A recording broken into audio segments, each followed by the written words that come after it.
જામનગરમાં જલાની ઝાડના ચોકમાં યોજાતી પુરુષોની ગરબી 300 વર્ષથી વધુ પ્રાચીન હોવાની માન્યતા છે। આ ગરબીમાં ફક્ત પુરુષો ધોતી જબો પહેરી ગરબે ઘૂમે છે। ઇલેક્ટ્રોનિક વાજિંત્રો વગર ફક્ત નોબતના તાલે આ ગરબી યોજાય છે। અહીં 7મા નોરતે ઈશ્વર વિવાહનું આગવું મહત્વ છે। દેવીદાસ કૃત ઈશ્વર વિવાહના ગાન સાથે ગરબે રમવામાં આવે છે। ગઈકાલે પણ મધ્યરાત્રિથી પરોઢ સુધી ઈશ્વર વિવાહની ઉજવણી કરવામાં આવી હતી।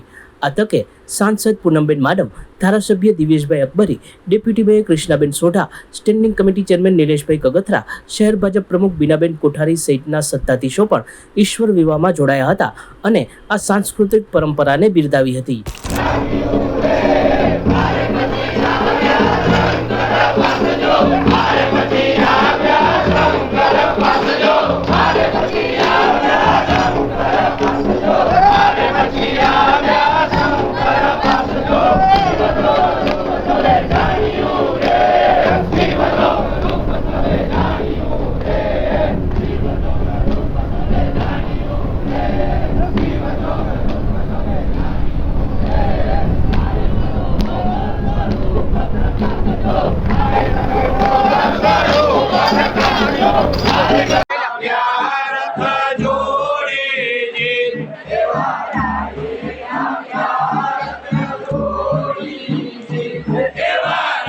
સચોટ સમાચારો સૌથી ઝડપી મેળવવા માટે અમારી ચેનલને સબસ્ક્રાઇબ કરો।